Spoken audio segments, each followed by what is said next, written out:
Good evening, Rovers fans, and welcome to another edition of On the Other Side with me, Ryan Hildred, from the Rovers Chat website.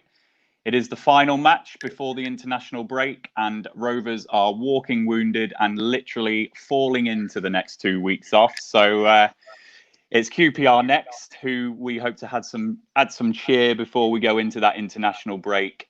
Frankly, it's been a couple of weeks of doom and gloom for us. So I'm delighted to be joined by Charlie from the Talk Rangers YouTube channel. How are you, Charlie? I'm very well, thank you. Thank you for having me on.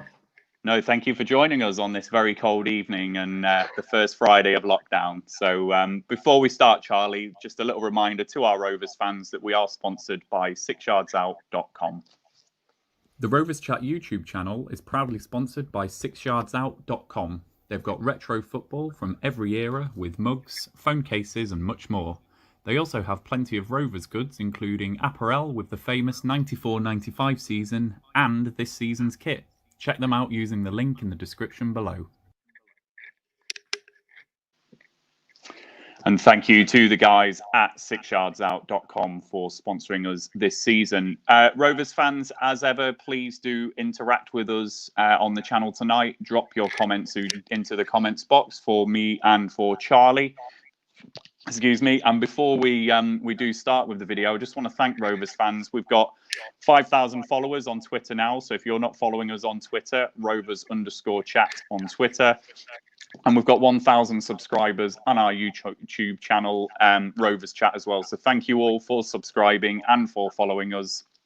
Thank you as ever. Charlie, can I just ask you, if possible, we're getting a bit of feedback from your line. Oh, that might have sorted it, whatever you've done. I can't hear myself now. Great, that's good. Whatever you've done, I was getting feedback and I think it was coming across on the stream, so thank you. So thank you, Rovers fans, for following us and for liking our videos and subscribing to the channel. We are very, very grateful. And if you haven't checked out the merchandise at 6yardsout.com, here's the mug. It's got a losing streak so far. So, Charlie, I'm hoping that we can win the game tomorrow and get this mug off to a winning start at last. So let's make a start then, Charlie. QPR, I think, in many respects are quite similar to Rovers. So they're a good traditional working class club, plenty of talent in their squad, a decent manager, but perhaps never hitting the heights of what they can do. What sort of season are you expecting this season from QPR? That's a very good question. I mean, the only thing about QPR is that we're consistently inconsistent. We never really, we're never able to run a good run of games together.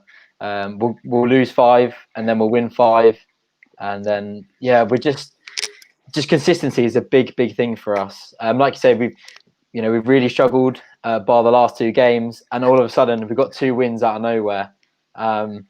It's very frustrating watching QPR because before the last 2 we had some very poor performances that have been really subpar.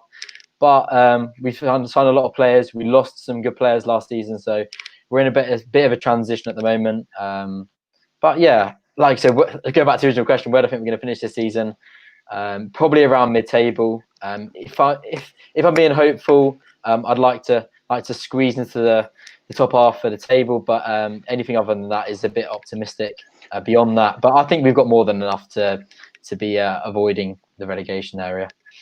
Yeah, and consistently inconsistent is certainly something you would tag with Rovers as well. Last season, we just had these ridiculous runs of winning and losing and winning and losing, and just couldn't find that kind of form that you need to challenge at the top. So I think because of that, Rovers and QPR do sometimes slip under the radar compared to the so-called bigger clubs in the Championship. I think it's only really that we've been noticed because of the 5-0 and 4-0 wins that we've had. So I must admit, Charlie, I've not really clocked what your form's been like this season or what sort of start you've made. Yeah. So how's it been? Has it been disappointing, or, what's the start been like? I mean, we got off to a flying start on the first day against Forest, a very good victory there. But I think what's been so surprising and frustrating is that last year we were a very exciting team going forward. Some fantastic attacking players, and we always looked a constant threat. We always looked like we were going to score.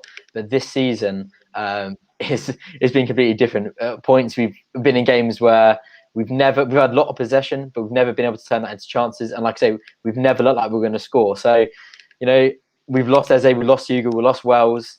We've made some good signings as well. We're a much more balanced side now, investing in Dickey has been phenomenal in the last few games for us. So we look more solid at the back, but we don't look as lethal going forward. So yeah, it's been very frustrating because 5.5 hours of football we had without scoring, but we scored a couple in the last few. So hopefully, Bond's going to get some confidence coming out of scoring the winner in the last one. So hopefully moving onwards and upwards.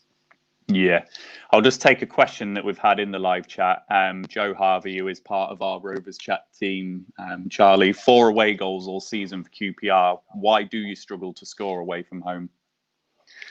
That's a very good question. If I had the answer to that one, I'll be speaking to Warburton. But it's a good question because we are on the front foot in a lot of games. We win the game to away sides. To the home side.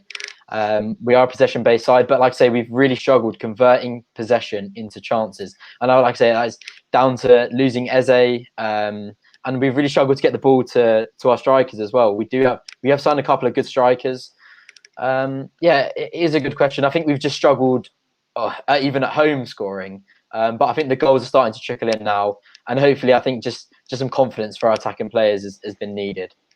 Yeah, and with goals, you've segued nicely into my next question, actually. So the big bit in the pre-season was losing Eberici Eze to Crystal Palace, a player that has hurt Rovers in the past and just oozed a lot of class at this level. Yeah.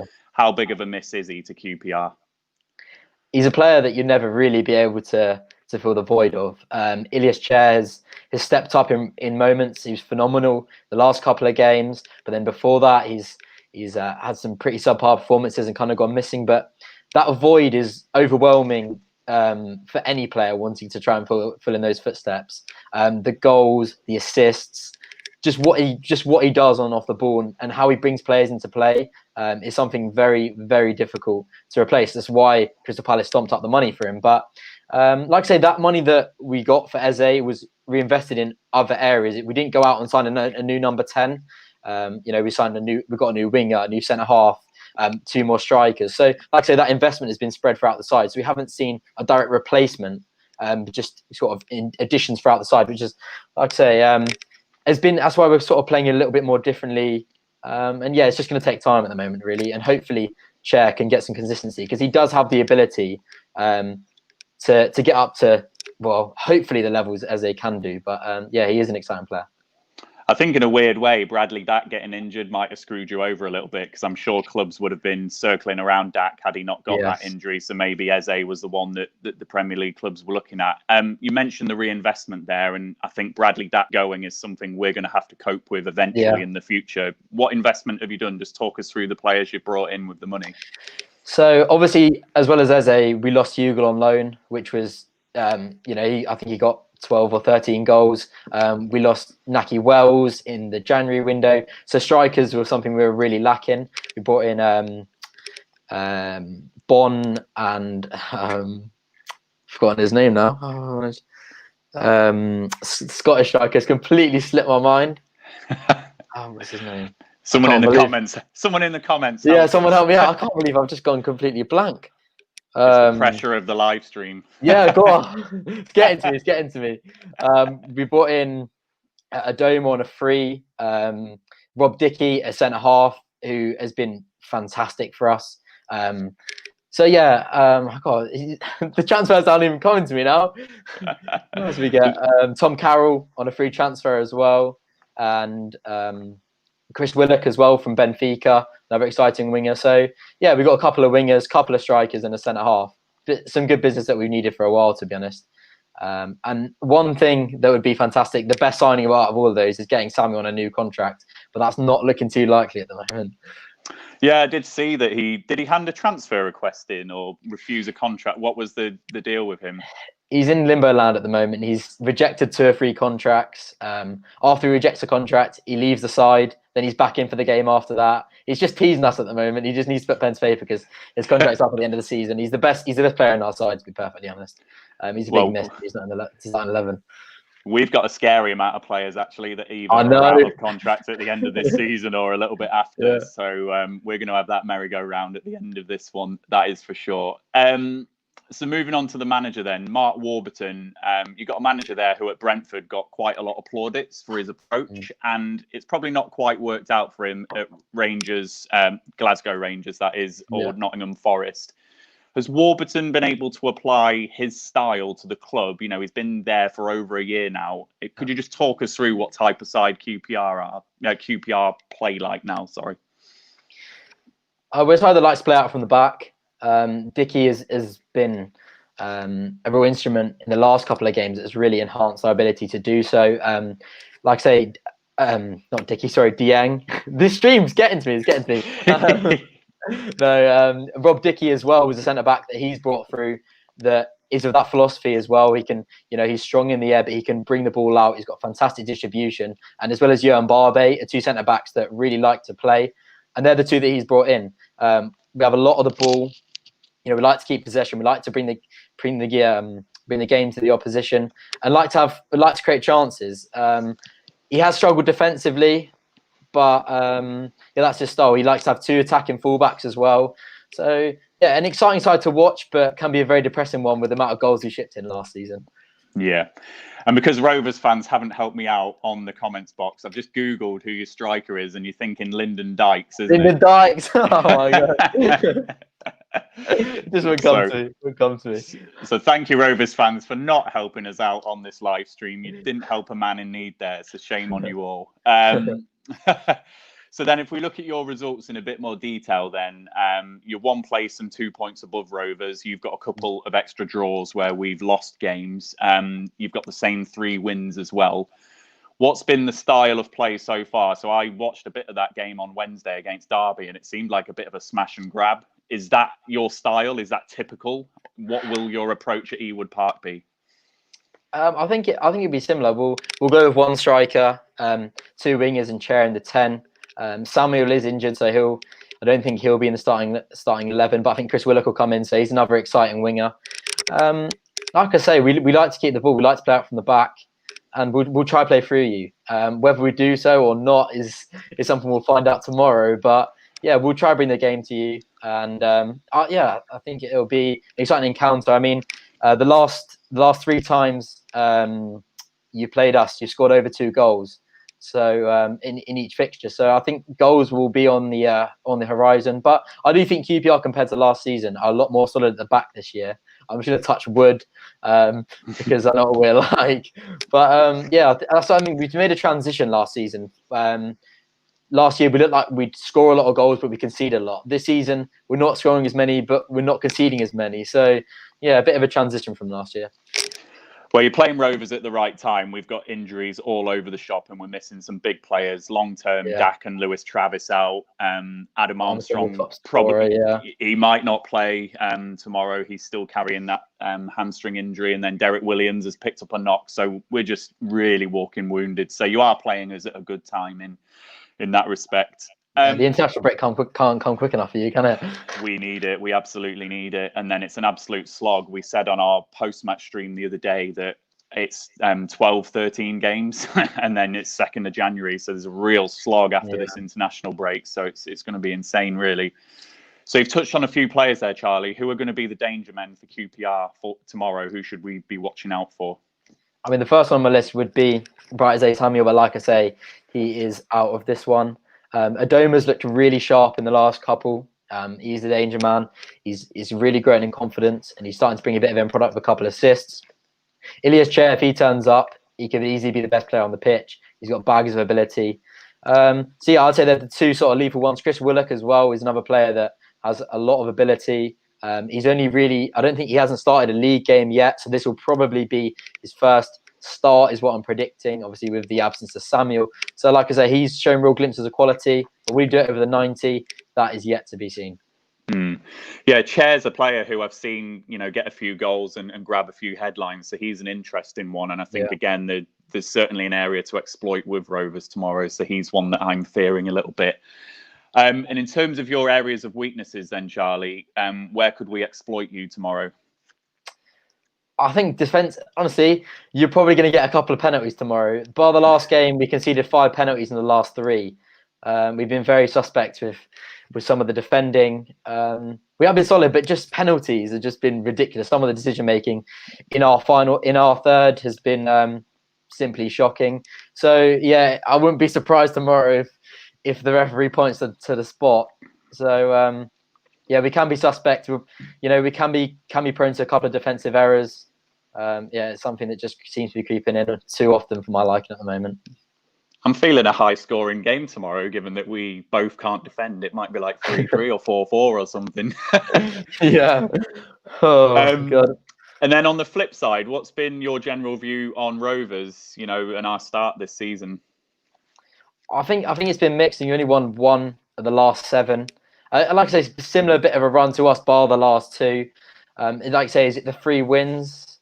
Yeah, just 3 for us. It's hard. I mean, like you say, you're walking wounded. What can you really do when you lose? Your best 2 players, Armstrong and Dak, in my opinion, have not been featuring. Dak's your talisman.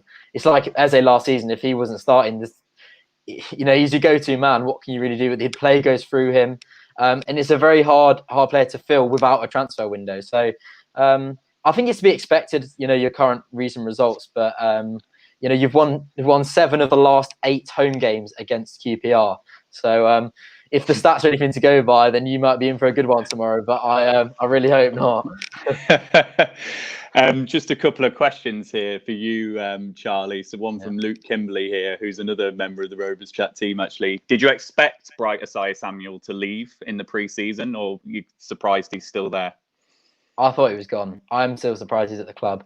I'm not surprised he hasn't signed a new contract yet, because to be honest, I think his mind is elsewhere. I think he's seen, how Eze's got on. He's not really going to sign a long-term contract in the current climate that with the finances QPR have available. And I think, to be honest, he'd probably be silly to. But I think he's probably looking at Eze and going, last season he put his head down, he worked hard, he got the end product, and he got where he wanted to go. And I think some of the clubs that came in at the start of the window, Club Brugge, is that really, that good of a move for him? I think he'd probably favour to be in the Premier League. And there wasn't really any Premier League sides that. There were some rumours, but nobody really stumped up the cash. So I think if I was him, I'd put my head down this season, work on. I think he'll get a better move at the end of the season because he does have the ability and the form he's shown this season. He's on to bigger and better things. Yeah, I'd say I'm very surprised he's still here, to be honest. Yeah. And then we've had another question from Lucas Bradshaw. Where do QPR deserve to be in the table? Are you where you think you should be based on form? Current form, I mean, it's thereabouts. Like I said, bar the last 2, we've looked pretty poor. Out of nowhere, I mean, the Derby game, like I said, is a bit of a smash and grab. We played well. You could argue we're the better side. Derby only had 1 good chance, which was Rooney's outrageous volley. But the game before that, we deserved to win. But yeah, we're there or thereabouts. We still brought in quite a few new players. The team's starting to gel. So yeah, I'd say at the moment there or thereabouts. I mean, I'd hope we'd be pushing on towards the top half. I think that will come. Yeah.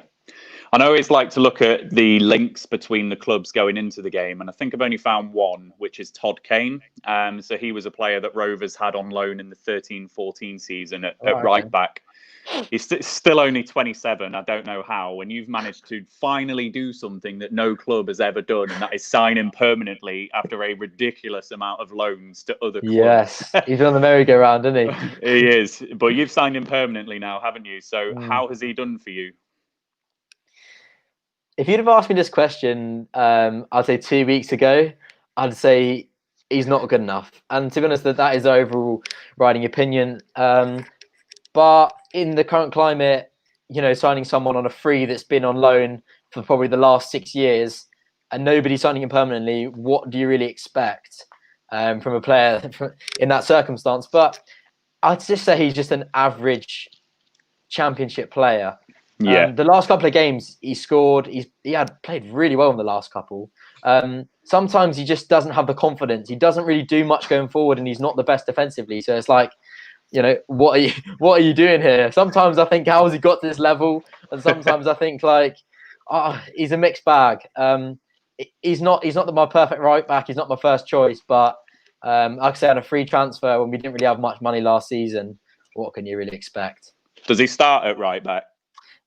He's only started the last 2 games. Osman Kakai has kept him out the side. He started the last one. The one prior to the last one. He played really, really well, and he couldn't drop him after that performance. So yeah, he played well last week as well. I wouldn't be surprised if he featured tomorrow either. Sure. So I've had a couple of questions here, Charlie. So Lucas Bradshaw, who was your best summer signing? You've obviously referenced that you made a lot, so that's the first one. Yeah, Lyndon Dykes has looked a solid acquisition for £2 million. He's looked really good for Scotland. He hasn't, he scored a couple of goals in the first couple. He hasn't scored in a little while, but he does look like he's got the quality. Rob Dickie has transformed our back line. We looked really shaky, but he looked really assured, and he had a fantastic performance against Derby in the last one. And Adoma as well. Adoma looks a good signing. I'm happy with the signings we made, to be honest. Yeah, and just a shout out to Andy Watson, who does contribute to the Rovers Chat site as well. He actually identified Rob Dickie as a signing that Rovers could have made in the pre-season, but we didn't go down that path. He did a big, massive recruitment document, which was amazing, a level of detail and lots of insight and stats. I'm just going to plug that. So if you're not following Andy, check that document out. And then the other question from Jacob Ward, do you think QPR will dominate the ball on Saturday? If so, I feel like that would suit Rovers more, seeing as we're useless with the ball. So yeah, we've not been too clinical this season, actually, Charlie. There's lots of stats that we are kind of first, second in the championship for, but shots on target, and clinicalness, we're not high on. So yeah, in relation to Jacob's question there, do you think you will dominate the ball? I think we will. But what we do with that possession, and that is up for question. I mean, sometimes we play with it in areas that just don't hurt the opposition. For most of it, you'll probably be comfortable to let us have the ball in certain areas. But sometimes we can. We have got the players to turn. Some chance into create chance out of nothing. But I do think we'll have the ball. But whether we're able to hurt you with that is, like I say, is only something we'll know tomorrow. And then just a final question here. Daniel Woods, QPR player 4-2-3-1. Is that right? That is correct, yes. Yeah. And then Lucas Bradshaw's also asked a question to me. This will be directed to, is Jono back or not? We've been poor without him. So I think the line on Bradley Johnson is he's not self-isolating now. So if he's fit, I think he'll play. But it's just whether he's obviously in good enough shape. So Rovers fans and Charlie, we have reached the part of the show where we get on to score predictions. So Rovers fans, please hit us in the comments box with what you think the score prediction for the game will be. Charlie, I'm going to put you on the spot first, however, whilst we wait for those comments to come in. What's your score prediction for tomorrow? It's a good question. I'm never good with score predictions, to be perfectly honest. Neither am I. I don't know anyone that is, to be honest, but I think to be honest, it's going to be a draw, is what I'm feeling. I think it's either going to be a 1-1 or a 2-2 draw, is what I'm feeling. Maybe a 2-2. See a couple of goals in this one. We are walking wounded, but I think we're going to sneak something off someone's backside, or even a penalty. You said a penalty. Yeah. Not even singular. It'll probably be a couple of penalties. Yeah. So I'm going to say 1-0 Rovers penalty. Who's going to take that penalty in the absence of Armstrong? We actually discussed this on one of our other live streams. I don't know who is going to take said penalty, but that's what I'm saying. I'm going to say 1-0 Rovers. I think, although it's pointing to a really high scoring game, I think Mowbray's just going to try and do what we did the other night against Middlesbrough, maybe just defend it out a little bit. So I'm going to say 1-0. We're just stumbling over that line, and I think we're just going to be done with the game, and that's it. We'll be thinking post-international break. It'll be a relief when you get to that. So I'm just looking at the predictions we've had here. So we've had Alexander Haben 1-0 to Rovers, hopeful. Autumn Penkridge 2-2. Luke Kimberley, basketball game 4. See, I was half thinking that, Luke, but it's serious. 2-1 Rovers will nick this one. It'll be one of those games. That's kind of where I'm at, Luke. And sorry, yes, I missed Mark Whittle. If Armstrong doesn't play, then 1-0 Rovers. So we're feeling like, I think the fan base, Charlie, is in the same position there. And then just before we finish, your predictions for the season. Where do you think QPR are going to shake up come the end? That's another good question. I think I'm going to go 12th. I think probably mid-table is probably realistic for us.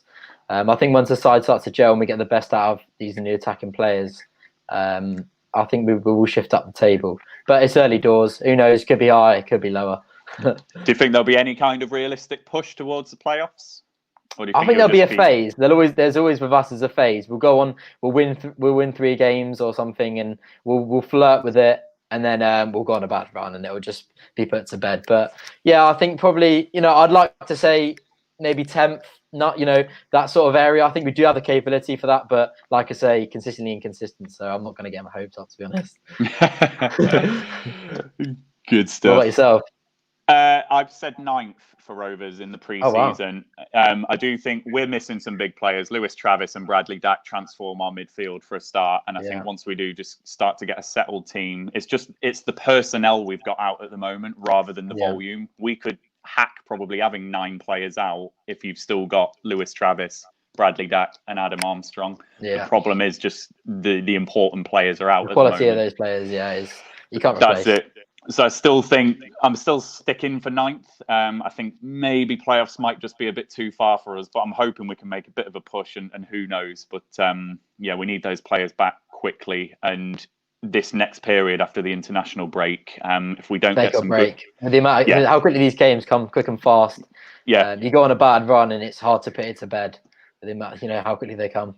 There's a quarter of the season between when we come back after the international break and the 2nd of January. So teams are going to know where they are during that little 12-game period, and we have to have players back. We just have to. So we'll know in January what we're going to be doing. That's for sure. So we've had a few more score predictions here. Jack Hamer 1-1, Harry Walsh 2-0 Rovers, Daniel Woods hoping to grab a 1-0 Rovers. And then Charlie, let's finish on a little positive message here from Luke Kimberley. I like QPR as a club. Good luck to the Super Hoops for this season and beyond. Great stream, guys. So there you go. I think there is a lot of mutual respect actually for QPR. As I said at the top of the show, I think QPR and Rovers are quite similar in their values and their ethics and where they are as clubs. So I've got some respect for QPR. So Rovers fans, that is it for tonight's stream, unless anyone puts in another comment just before we are finishing. So Charlie, thank you for joining us. If you want to give Charlie a follow, he is Talking Rangers on Twitter. We've linked that in this video and everything else. A very big reminder to everyone, please check out 6yardsout.com for your Rovers merchandise. We're on 5,000 followers on Twitter now. If you are one of those people who are not one of those 5,000 people, then what the hell are you doing? Get following us on Twitter, rovers_chat. And we are not yet at 1,000 YouTube subscribers. That was my error earlier, but we are striving to get there. So please subscribe to our YouTube channel. Help us get to 1,000 and you will stay up to date with all of our Rovers Chat content. So, Charlie, thank you for joining us tonight. That's been a really good insight into QPR. I hold my hand up. I really did not clock your start to the season because you're under the radar like us at times. So thank you for letting me know what's going on. And Rovers fans, we will see you tomorrow for our pre-match stream before the team news and the post-match stream following the game. Hopefully a positive result for Rovers. So enjoy the rest of your evenings, everyone. Stay safe and we will see you soon. The Rovers Chat YouTube channel is proudly sponsored by 6yardsout.com. They've got retro football from every era with mugs, phone cases and much more. They also have plenty of Rovers goods including apparel with the famous 94-95 season and this season's kit. Check them out using the link in the description below.